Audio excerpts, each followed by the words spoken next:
અહીં પ્રશ્ન થાય છે, હાર તો મુનિ પણ કરે છે. જયચંદ પંડિતે તેમને ઈચ્છા છે કે નહીં, મુનિ હાર કરે નહીં. મહા અરે તીર્થંકર જેવા પણ જ્યાં સુધી સદમત છે એ પણ હાર કરે છે. તો યાર છે કે નહીં, ઈચ્છા છે કે નહીં? એને ઈચ્છા વિના હાર કેમ કરે? ઈચ્છા વિના હાર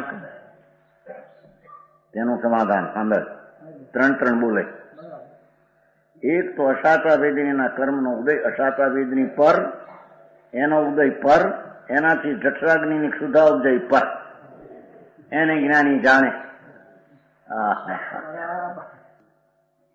એક વાત, વીર્યાંતરના ઉદયથી તેની વેદના થઈ શકતી નથી, નબળાઈને લઈને. એ બીજો બોલ.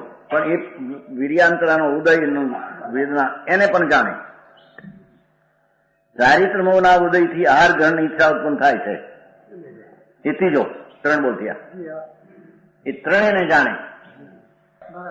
સમજાય છે કાંઈ? 3:20 આવ્યું ને ભાઈ, કે ઉદય ને નિદ્રા બે ને જ્ઞાની જાણે. નિદ્રા કરતો નથી. હા, જ્ઞાન સ્વભાવ તરફ વલણ છે. હવે નિદ્રા કરવી થઈ ક્યાં, સુતા ટાળવી થી ક્યાં? એને જાણે છે. જ્ઞાની જાણે છે કે આ નિદ્રા થઈ, આ ઉદય થયો, ઉદય ને બંધ ને મોક્ષ જાણે. ઉદય નિદ્રા બંધ ને મોક્ષ જાણે. સમજાણું કાંઈ? 3:20 ગાથા. પણ હોય સી રીતે બીજું. આ તો ચૈતનનો આંખ છે, જેની દ્રષ્ટિ આંખ છે, એ તો જ્ઞાન સ્વરૂપ છે. જ્ઞાન સ્વરૂપમાં બીજી ચીજ આવે સી રીતે?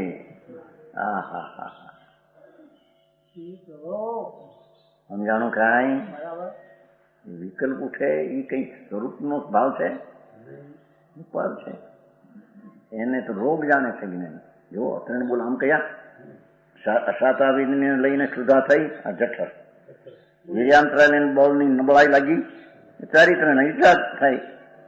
તે ઈચ્છાને જ્ઞાની કર્મના ઉદયનું કાર્ય જાણે છે. મારું કાર્ય નથી, હું તો તેનો જાણનાર છું.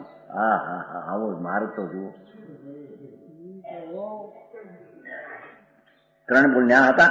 3 બોલ હા મેં લીધા. 4 કે જ્ઞાની કર્મના ઉદયનું કાર્ય જાણે છે. રાગને 1 રોગ સમાન જાણી તેને મટાડવા ચાહે છે. 2 રોગ ને રોગ, આહારની ઈચ્છા એ રોગ. સમજાણું કાંઈ?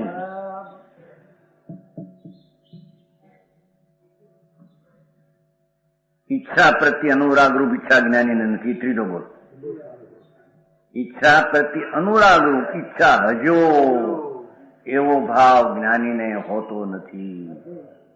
રાગ રહેજો એવો ભાવ જ્ઞાનીને હોતો, મારો જ્ઞાન આનંદ ભાવ રહેજો એવો ભાવ હોય છે એને. શું થાય? અરે અંતરના ભાવો, એની કળાની ખબર ન મળે અને ધર્મ થઈ જાય લોકોને. શું થાય? એટલે આકરું લાગે. એ હોનગઢ એકાંત કરે છે. હોનગઢ એકાંત ભાઈ હા સાંભળ ને, આ શું કે ભગવાન કેતા જાણું કાંઈ કે છે કે જ્ઞાનીને ઈચ્છા પ્રત્યે અનુરાગ રૂપ ઈચ્છા જ્ઞાનીને નથી. એની વ્યાખ્યા કરે છે. તેને એમ ઈચ્છા નથી કે મારી આ ઈચ્છા સદા રહો, એમ છે. એ છે ઉપાધિ નથી, રોગ છે, દુઃખ છે, ઝેર છે. કાળો નાગ સામે આવે ને કે ઈચ્છા કરતો છે, ઉભો રહેજે ભાઈ, ઉભો રહેજે, મને કડવા. નાગ હોતા નાગ કાળવામાં. હા એવું. એમ જ્ઞાની તો રાગ ને કાળો નાગ જાણે છે. ભોગની ઈચ્છા જ્ઞાનીને થાય, તે ઈચ્છાને નાગ કાળો જાણે. અરે રે અરે આ ઉપદ્રવ આવ્યો એમ જાણે. અજ્ઞાની ભોગની ઈચ્છાને મીઠાશ જાણે છે. જ્ઞાની રાગને દુઃખ જાણે. સમજાણો? આમ દ્રષ્ટિમાં આટલો બધો ફેર અજ્ઞાની ને જ્ઞાની દ્રષ્ટિમાં ફેર છે. એ આંતરા ન સમજે એને ધર્મ સમજાય નહીં. સમજાણું કાંઈ? એ ત્રણ બોલ્યા કેવો કર્મના ઉદયનું કાર્ય જાણે જ્ઞાની, રાગ પોતાનું કાર્ય જાણે, પોતાનું કાર્ય તો રાગને જાણવું તે કાર્ય પોતાનું છે, રાગ આત્માનું કાર્ય નથી. અને રૂપ સમાન જાણે, બે ઈચ્છા પ્રત્યેનો રાગ નથી, કેમ કે સદા રાખવાની ભાવના નથી, માટે તેને અજ્ઞાનમાં ઈચ્છાનો અભાવ છે. માટે જ્ઞાનીને અજ્ઞાનમાં ઈચ્છાનો અભાવ છે. એ ઈચ્છા જ અજ્ઞાનમય છે એમ કે છે.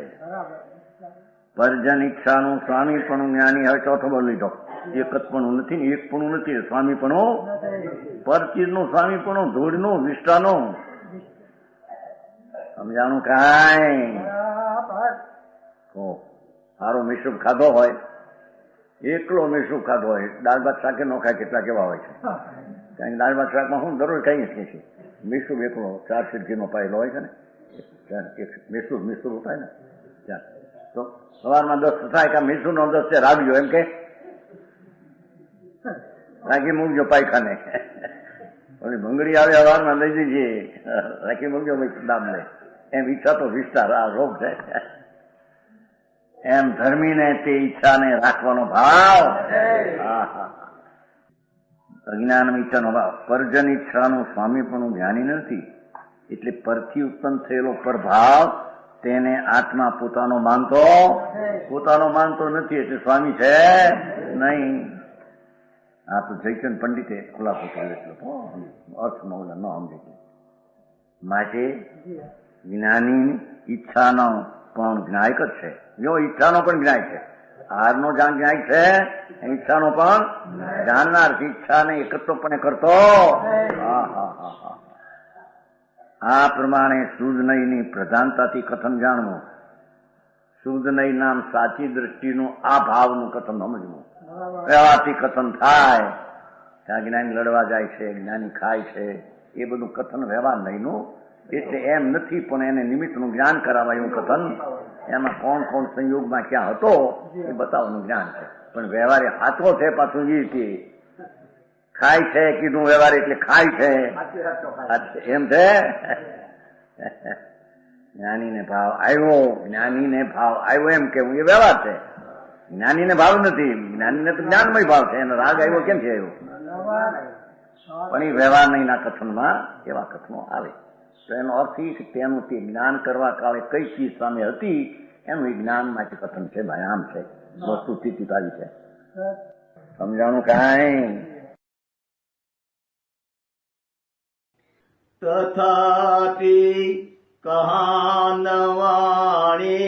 કહાનવાણીના અંકાયે મૂલ્યના કદી.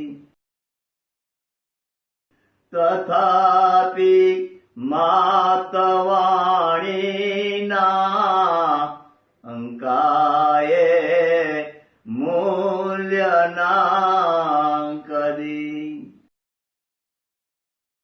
પરમ કૃપાળુ પૂજ્ય સદગુરુ દેવનો જય. પ્રસામૂર્તિ પૂજ્ય ભગવતી માતનો જય. જીનવાણી માતનો જય. પરમ મિત્રાગ દિગંબર જૈન ધર્મનો